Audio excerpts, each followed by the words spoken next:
பிலிப்பியருக்கு எழுதின நிருபம் 3ஆம் அதிகாரம் 10வது வசனம் வாசிங்க. இப்படி நான் அவரையும் அவருடைய உயிர்த்தெழுதலின் வல்லமையையும் அவருடைய பாடுகளின் ஐக்கியத்தையும் அறிகிறதற்கும் அவருடைய மரணத்திற்கொப்பான மரணத்திற்குள்ளாகி எப்படியாயினும் நான் மரித்தோரிலிருந்து உயிரோடு எழுந்திருப்பதற்கு தகுதியாகும்படிக்கும் எப்படி மரணத்திற்கொப்பான மரணத்துக்குள்ளாகி, இப்போ நான் இந்த இந்த இது அடையணுன்றது முடிவுக்கு வந்துருச்சு. இது அடையணுங்கிறது எனக்கு தெரிஞ்சிருச்சு. இப்போ நான் எப்படி இதை நான் அடையணும்? இப்போ நமக்கு சில நேரங்களில் வந்து நமக்கு ஒரு விஷயம் இருக்குது. நீங்கள் வாசிங்க, நான் திருப்பி இந்த வசனத்தை சொல்கிறேன். கலாத்தியர்கள் நிருபம் 2ஆம் அதிகாரம் 20வது வசனத்தை வாசிங்க. கிறிஸ்துவுடனே கூட நான் சிலுவையில் அறையப்பட்டேன். எப்படி? கிறிஸ்துவுடனே கூட சிலுவையில் அறையப்பட்டேன். இப்போ நான் வந்து அவருடைய மரணத்துக்குள்ளாகி மரணத்துக்கு ஒப்பான மரணத்துக்குள்ளாக மாறணும். அதுக்கு கிறிஸ்து சிலுவையில் அறையப்பட்டார். நான் இப்போ என்ன பண்ணுறேன்? என்னை கிறிஸ்துவுடனே கூட சிலுவையில் அறைந்திருக்கிறேன். சரி, இப்போ நல்லா கவனிங்க. கிறிஸ்து எப்போ சிலுவையில் அறையப்பட்டார்?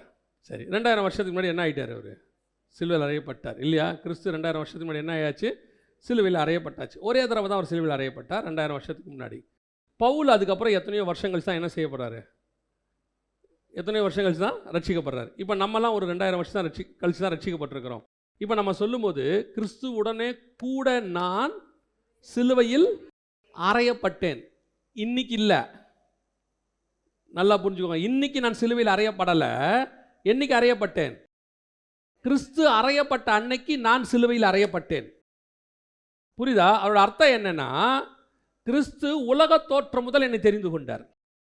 அவர் சிலுவையில் அறையப்படும் போது எனக்கு உண்டானவைகளையும் சேர்த்து சிலுவையில் அறைஞ்சிக்கிட்டார். நான் பின்னாடி தான் ரட்சிக்கப்பட போகிறேன். ஆனால் ரட்சிக்கப்பட போகிற எனக்காக அன்னைக்கே என் பழைய மனுஷனையும் சேர்த்து அவர் சிலுவையில் அறைஞ்சிட்டார். புரியுதா? அப்போ கிறிஸ்துவுடனே கூட நான் சிலுவையில் அறையப்பட்டேன். ஆனால் நான் சிலுவையில் அறையப்பட்டேனுங்கிறது எனக்கு தெரியறதுக்கு சில வருஷம் இருக்குது. கிறிஸ்து நான் ரட்சிக்கப்பட்ட அன்னைக்கு சிலுவையில் அறையப்படலை. நல்லா புரியுதா? கிறிஸ்துவின் ரத்தம் என்னை கழுவுகிறது. ஆனால் அவர் சிலுவையில் அறையப்பட்டது எப்போ? 2000 வருஷத்துக்கு முன்னாடி சிலுவையில் அறையப்பட்டார். அவர் அறையப்படும் போதே என் பாவத்துக்கும் சேர்த்து அறையப்பட்டார். நான் வரப்போகிறேன் 2000 வருஷம் கழிச்சு. நம்ம வரப்போகிறோம்.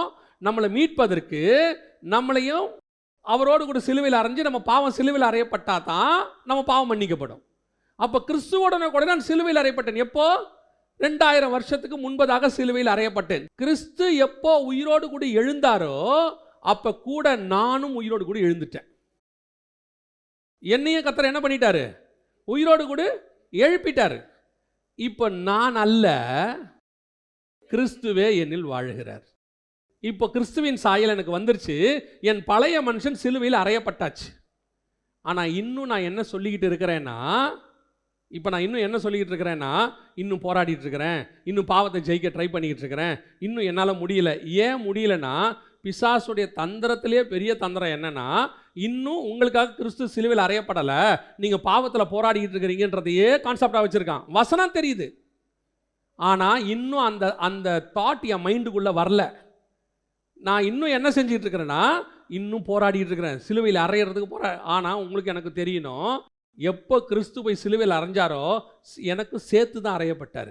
அன்னைக்கு என்னையும் சேர்த்து பழைய மனுஷன் எப்போ என் ரத்தம் கழுவப்பட்டு நான் மறுபிறப்பு அடைந்தேனோ என் பழைய மனுஷன் என்னவாயிட்டான்? ஒளிஞ்சு போயிட்டான். இந்த சம்பவம் எப்போ நடந்துச்சுன்னா, இயேசு சிலுவையில் அறையப்படும் போது நடந்துச்சு. அப்போவே என் பழைய மனுஷன் சிலுவையில் அறைஞ்சிட்டாரு. எப்போ? ஆவியில். உலக தோற்றம் முதல் எப்படி என்ன ஆவியில் தெரிஞ்சு கொண்டாரோ அதே மாதிரி ஆவியில் 2000 வருஷத்துக்கு முன்னாடி என்ன சிலுவையில் என்ன பண்ணிட்டாரு? அரைஞ்சு என் பழைய மனுஷனை சாவடிச்சிட்டாரு. அவர் 3ஆம் நாள் உயிர் தெழும்போது ஆட்டோமேட்டிக்காக என்ன நடந்துச்சு? நானும் அவரோடு கூட உயிர் தெழுந்து விட்டேன். அப்போ என்ன தகுதி எனக்கு இருக்குது?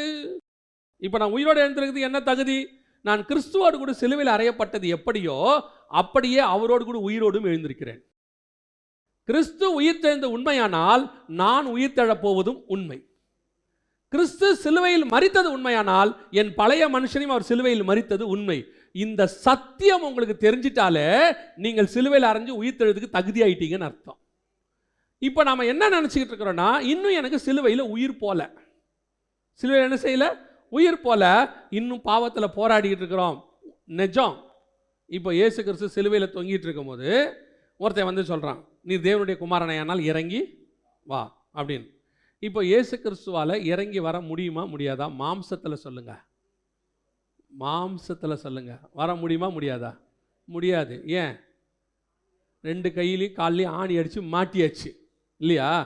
ஆனால் தேவனுடைய குமாரனா வல்லமையை காட்டி கீழே வர முடியும். ஆனால் மாம்சத்தில் முடியுமா? அதே தான் உங்களுக்கும் எனக்கும். இனி பழைய மனுஷன் மாம்சத்தில் எழுந்திருக்க முடியுமா? முடியாது. ஏன்னா கிறிஸ்துவோடு கூட நம்ம என்ன செஞ்சுருக்கிறோம்? சிலுவையில் அறையப்பட்டிருக்கோம். எப்போ அவர் கீழே வருவார்? அவன் சொல்கிறான், தேவனுடைய குமாரனை ஆனால் கீழே வரும் அப்படின்னு. எப்போ அவரால் வர முடியும்? இந்த மாம்சத்தை தாண்டி அவருடையதான தேவசித்தத்துக்கு அகைன்ஸ்டான வல்லமையை யூஸ் பண்ணி. ஏன்னா அவர் வரக்கூடாது, ஆக்சுவலாக அவர் தொங்கி சாகணும், அதான் தேவசித்தம். அவன் சொல்லிட்டான்ட்டு இவர் என்ன பண்ணிட்டாரு, வராருன்னு வச்சுக்கோங்க ஒரு உதாரணத்துக்கு. இப்போ ஆட்டோமேட்டிக்காக வல்லமை வேலை செய்யும், வல்லமை வேலை செய்யும், எல்லாம் செய்யும். ஆனால் நான் இன்னும் மரிக்கலை. இதுதான் இப்போ நடந்துட்டுருக்கு. நம்ம பல நேரத்தில் இந்த உலகத்தின் மாம்சம் நம்மளை பிசாசு என்ன பண்ணுறான்னா, அதை செய் இதை செய்யணும் போது உங்களுக்கு தெரியணும், நான் கிறிஸ்துவோடு கூட சிலுவையில் அறையப்பட்டு விட்டேன். இனி நான் அல்ல, இனி கிறிஸ்துவே என்னில் வாழுகிறார். நான் வரமாட்டேன், நான் ஜெயிச்சிட்டேன். நீங்கள் பாருங்கள், பிசாசை ஜெயிச்சிட்டேன்ற உங்களுக்கு எண்ணம் வந்தால் தான் இந்த தாட்டே உங்களுக்குள்ளே வரும். பல நேரத்தில் பிசாசுடைய தந்திரமே என்னென்னா, நீ ஜெயிக்கலை, நீ ஜெயிக்கலை, நீ ஜெயிக்கலைன்னு சொல்லிக்கிட்டே இருப்பான். அதனால் நீங்கள் என்ன பண்ணுவீங்கன்னா, முந்திர ஸ்டேஜில் போராடிக்கிட்டு இருப்பீங்க. புரியுதா உங்களுக்கு? நீங்கள் ஒரு கோடு இருக்குது, அந்த கோடை தாண்டிட்டா நீங்கள் கப்பு வாங்கியாச்சு அல்லது நீங்கள் ரெடி ஆகிட்டீங்கன்னு அர்த்தம். இயேசு கிறிஸ்துவோடு கூட உயிர்த்தெழுதல் வரும்பொழுது நீங்கள் அதை தாண்டிட்டீங்கன்னு வச்சுக்கோங்க. இயேசு உயிர்த்தெழுந்தாருன்னா நீங்களும் என்னவாயிட்டீங்க? உயிர்த்தெழுந்துட்டீங்கன்னு அர்த்தம். இப்போ தாண்டிட்டீங்கன்னு வச்சுக்கோங்க. ஆனால் இப்போ தாண்டின பிறகு கோடு இருக்குமா? கோடு இருக்காது. ஆனால் பிசாசு சொல்கிறான், இன்னும் ஓடு, கோடை காணோம், இன்னும் கோடு இருக்குது, இன்னும் என்ன இருக்குது? கோடு இருக்கு, நீ கோடை தாண்டுற வரைக்கும் ஓடு ஓடுங்கிறான். நீங்களும் கோடு வரும் கோடு வரும்ன்றீங்க. கோடு உங்கள் பின்னாடி இருக்குது. இயேசு ஏற்கனவே உங்களை ஜெயித்து கொண்டு வந்து இந்த பக்கம் நிற்க வச்சிருக்கிறார். அந்த தாட் வரணும் மைண்டில். நான் அவரோடு கூட மரித்தேன், அவரோடு கூட உயிரோடும் எழுந்துட்டேன். எப்போ? 2000 வருஷத்துக்கு முன்னாடியே ஆண்டவர் என்னை எழுப்பிட்டார். நான் ஜெயம் பெற்றுட்டேன், அதான் உன்னதங்களில் உட்கார வைத்தார். நம்மளை கொண்டு போய் என்ன பண்ணிட்டாரு? பிதாவோடு கூட உன்னதங்களில் என்ன பண்ணாரா? உட்கார வைத்தார். வைப்பேன் இல்லை, உட்கார வைத்தார். ஆனால் இந்த தாட் ஒன்றுக்குள்ளே வரணும். இந்த எண்ணம் என்ன செய்யணும்? வரணும். இதில் இன்னொரு இடத்துக்கு நீங்கள் போயிடக்கூடாது. அதனால் நான் என்ன பாவம் பண்ணாலும் சரி, நாங்கள் ஆல்ரெடி ஜெயிச்சிட்டோம். அப்படி ஒரு குரூப் இருக்குது, அப்படி ஒரு குரூப் இருக்கான். நாங்கள் ஆல்ரெடி என்ன பண்ணிட்டோம்? ஜெயிச்சிட்டோம். நாங்களாம் நரகத்துக்கே போக மாட்டோம், என்ன பண்ணாலும் போக மாட்டோம். ஏன்னா இயேசு சொல்லிட்டாரு. என்ன சொல்லிட்டாரு? நான் உன்னை உன்னதங்களில் உட்கார வச்சுட்டேன். அதனால் என்ன இல்லைங்க, நான் சிலுவையில் அறையப்பட்டது எப்படி உண்மையோ உயிர்த்தெழுவதும் உண்மை. ஆனால் அந்த உயிர்த்தெழுவின் வல்லமை மரணத்துக்கு ஒப்பான மரணத்திற்கு நான் உள்ளேயாகி தகுதியாகணும். இப்போ எனக்கு அவர் கொடுத்துருக்கிறதுக்கு நான் என்னவாகணும்? தகுதியாகணும்ல, அதுக்கு ரெடி பண்ணணும்ல. இப்போ எங்ககிட்ட இப்போ இவங்கிட்ட தாவீதுகிட்ட சவுலுடையதான பட்டயத்தை கொடுத்தா அதை தூக்கிறதுக்கு அவனுக்கு என்ன வேணும்? தகுதி வேணும்ல, அந்த பாடி வேணும், எல்லாம் ரெடி ஆகணும்ல. இப்போ அவன் சொல்கிறான், இதை போட்டு எனக்கு என்னவில்லை, பழக்கம் இல்லை. அந்த இன்ஃப்ராஸ்ட்ரக்சரை ரெடி பண்ணுங்கிறாரு. அந்த உயிர்த்தெழுதல் வல்லமை உனக்குள்ள இருக்கு. ஏன்னா இயேசு ஜெயிச்சிட்டாரு, இப்போ உங்ககிட்ட கொடுத்துட்டாரு. அதை நீங்க அறிக்கை பண்ணி நீங்க ஆகணும். ஏன் இன்னும் போராட்டம் இருக்கு? ஏன் இன்னும் பிரச்சனை இருக்குது? ஏன் இன்னும் அந்த மாம்சத்தை ஜெயிக்கிறதுக்கு ஒரு போராட்டம் இருக்குன்னா, உங்களுக்கு தெரியல, ஏற்கனவே உங்கள் மாம்சம் ஜெயிக்கப்பட்ட மாம்சம். நம்முடைய சரீரத்தை கர்த்தர் ஏற்கனவே சிலுவையில், பழைய மனுஷன் என்ன பண்ணிட்டாரு? சிலுவையில் அறைந்து விட்டார். அவர் உயிர்த்தெழும் போது நாமளும் என்னவாய் மாறிட்டோம்? உயிர்த்தெழுதலின் வல்லமையை தரித்து கொண்டோம். அப்படி இருக்கும் பொழுது அதுக்கு தகுதியாக மட்டும் நம்ம நடந்துக்கிட்டா போதும். நான் சொல்ல உங்களுக்கு புரியுதா? இப்போ நீங்கள் பாருங்க, வெளிநாட்டிலேருந்து ஒரு பெரிய அதிபர் வராரு, அவருடைய தூதர் வராருன்னு வச்சுக்கோங்க, அவருடைய ரெப்ரசன்டேட்டிவ் ஒருத்தர் வராரு. நீங்கள் பார்த்தீங்கன்னா அந்த ரெப்ரசன்டேட்டிவ் வரும்போது அவர் அதுக்குண்டான தகுதியின்படி நடந்து கொள்வார். அவருக்கு ஒரு மரியாதை கிடைக்கும். ஆனால் அதுக்குண்டான தகுதியின்படி அவர் என்ன செய்வார்? நடந்து கொள்வார். அப்படி நடந்து கொண்டால்தான் அந்த போஸ்டிங்க்கு, அவருக்கு கொடுத்துருக்கிற அதிகாரத்துக்கு மரியாதை. அவருக்கு அதிகாரம் இருக்கு, ஆனால் அந்த அதிகாரத்துக்கான மரியாதை எங்கே இருக்கு? அதுக்கு ஏற்ற மாதிரி அவர் நடந்து கொள்வதில் இருக்கு. இப்போ அந்த தூதர் வராரு, வெளிநாட்டிலேருந்து தூதர் வராரு. அவருக்கு எல்லா விதமான அதிகாரத்தையும் கொடுத்தாச்சு, எல்லாம் பண்ணியாச்சு. அவர் ஜன்னல் வழியாக எகிரி குதிச்சு, நான் சொல்கிறது புரியுதா? அவருக்கு வாசல் வழியாக ரெட் கார்பெட் விரித்து என்ன பண்ணியிருக்கிறாங்க? அப்படியே ரெடி பண்ணி 2 பக்கமும் எல்லாரும் பூங்குத்தெல்லாம் வச்சுக்கிட்டு ரெடியாக இருக்கிறாங்க. இவர் வாசல் பக்கமாக எகிரி குதிச்சு அந்த பக்கமாக போய் ஒரு டீ கடையில் வடையும் டீயும் தின்னுக்கிட்டு இருக்காருன்னு வச்சுக்கோங்க. இப்படியே சுற்றி இருக்கிறவங்களாம் பார்ப்பாங்க, இவர் எங்கே ஆளை காணோம் அப்படின்னும் போது இப்படியே எட்டி பார்த்தா டீ கடையில் டீ குடிச்சிக்கிட்டு இருப்பார். அவர் கேட்பாங்க, ஏங்க உங்கள் போஸ்டிங்க்கு இது தகுதியா, நீங்கள் இந்த மாதிரி பண்ணலாமா? அது ஏன் அவர் செய்கிறாருன்னா, அவருடைய போஸ்டிங்கினுடைய மகத்துவம் அவருக்கு தெரியாததுனால அது அப்படி செய்கிறார். நல்லா கவனிச்சு பாருங்கள். நான் ஒரு இவரை பார்த்தேன், ஒரு ஃபாரின் என்ன சொல்லுவாங்க, வெளியுறவுத்துறை அமைச்சர் அப்படின்னு சொல்லுவாங்க, அவரை பார்த்தேன். சாதாரணமாக நம்ம ஊரில் இருந்த ஒரு மனுஷன் தான் அவர். இப்போ அவர் என்னவாயிட்டார்னா வெளியுறவுத்துறை அமைச்சர். இப்போ வெளிநாட்டில் இருக்கக்கூடியதான அந்த நாட்டுடையதான அதிபர்கள் அவருடைய அமைச்சரை சந்திக்கிற அதிகாரம் அவருக்கு இருக்குது. ஆக்சுவலாக கணக்கின்படி அவர் யாருன்னா பிரதமருடைய ரெப்ரசன்டேட்டிவ், பிரதமருக்கு ஈக்குவல் அவர் ஆக்சுவலி.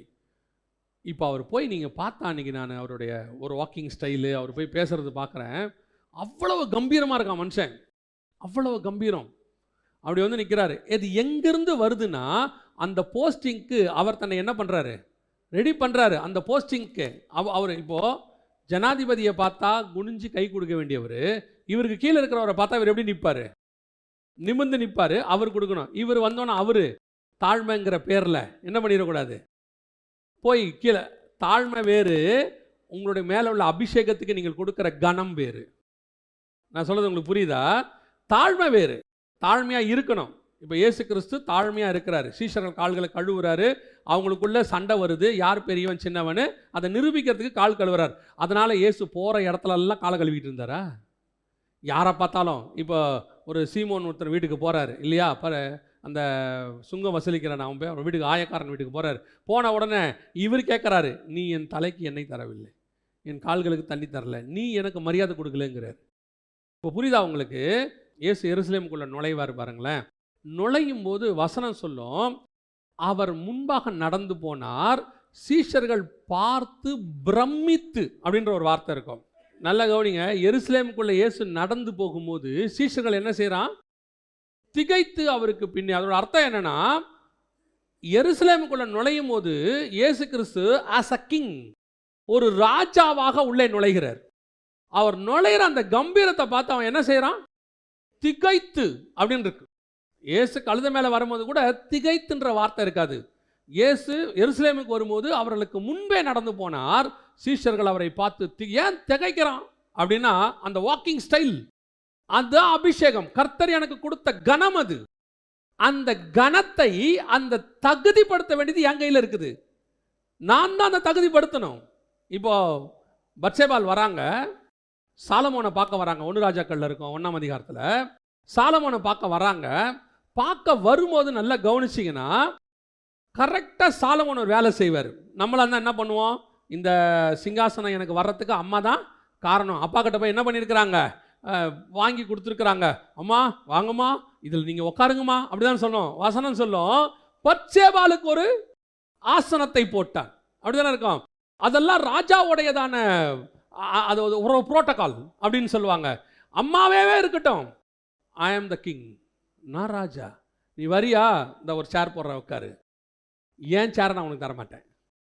நியாயமாக நம்மளாக இருந்தால் என்ன பண்ணுவோம் தெரியுமா, ரொம்ப அன்பானவங்க சில நேரத்தில் நீங்கள் பார்த்தீங்கன்னா, அந்த பட்டம் வாங்கின உடனே தன்னுடைய தொப்பியை தூக்கி என்ன செய்வாங்க, அன்பு தான் அது, அன்பில் அப்படி வைப்பாங்க. இப்போ ரீசெண்டாக ஒருத்தர் பார்த்தேன், ஏதோ ஒரு மிலிட்ரி போஸ்டிங் ஏதோ ஒன்று முடித்த உடனே தன் தொப்பியை தூக்கி அண்ணன் மேலே என்ன செய்கிறாரு, அப்படி வச்சு அவங்க உடனே சந்தோஷமாக பண்ணுறாங்க. நான் இதை குற்றமாக சொல்லலை, ஆனால் பைபிள் படி நமக்கு ஒரு புரோட்டோகால் இருக்குது. அந்த புரோட்டோகால் எப்படின்னா, எனக்கு ஒரு அபிஷேகம் கொடுக்கப்பட்டிருக்கு, அந்த அபிஷேகத்துக்கான கனத்தை பாதுகாக்க வேண்டியது என் கையில் இருக்கிறது. அதே தான் அவர் சொல்றாரு, உயிர்த்தெழுதலின் வல்லமையை 2000 வருஷத்துக்கு முன்னாடி எனக்குள்ள கொடுத்துட்டாரு. இனி நான் அல்ல, கிறிஸ்துவே என்னில் பிழைத்திருக்கிறார். இனி என் நாள் பார், என்கிட்ட இருக்கிறது கிரைஸ்ட். ஆனால் அந்த உயிர்த்தெழுதலின் வல்லமைக்கு நான் தகுதியாக இருக்கும்படிக்கு, அப்படிதானே இருக்கு. அந்த தகுதியை நான் தான் வைக்கணும், எனக்குரியதை நான் தான் பார்க்கணும். இன்னொருத்தர் வந்து உங்களை கொடுக்க மாட்டாங்க. நீங்கள் போய் சொல்லிட்டு இருக்க முடியாது, பாருங்க யாருமே என்னை மதிக்க மாட்டான், யாருமே மதிக்க மாட்டான்ல, அந்த அபிஷேகத்துக்கு அவன் மதிப்பான். அந்த ராஜாக்குரிய கணம் வரும். சாலமோனை கழுதையின் மேல் ராஜாவாக்கினார்கள் என்று அத்தோனியா கேள்விப்பட்ட போது அவங்க அத்தனை பேரும் ஓடி தங்கள் ஒட்டகங்கள் ஏறி ஓடிட்டானா, அப்படிதானே இருக்கு. ஓடிவிட்டான். அத்தோனியா போய் என்ன பண்ணிட்டானா, அந்த கொம்பை போய் பிடிச்சிக்கிட்டானாமா. ஏன், நல்லா கவனிங்க. இப்போ யாரும் அத்தோனியாவை கூப்பிடவே இல்லை, அத்தோனியாவை யாரும் கண்டிக்கலை, இன்னும் இப்படிலாம் பண்ணியாமேன்னு கேட்கவே இல்லை.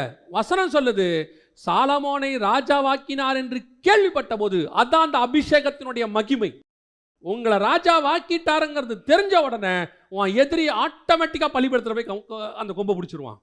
அதே தான் சொல்கிறாரு, உயிர்த்தெழுதலின் வல்லமை எனக்குள்ளே வந்துருச்சுன்னா, அப்போ இயேசு கிறிஸ்துவோட உயிர்த்தெழுதலின் வல்லமை எப்படி இருக்குமோ அந்த வல்லமை உங்களுக்குள்ளேயும் இருக்கணும்.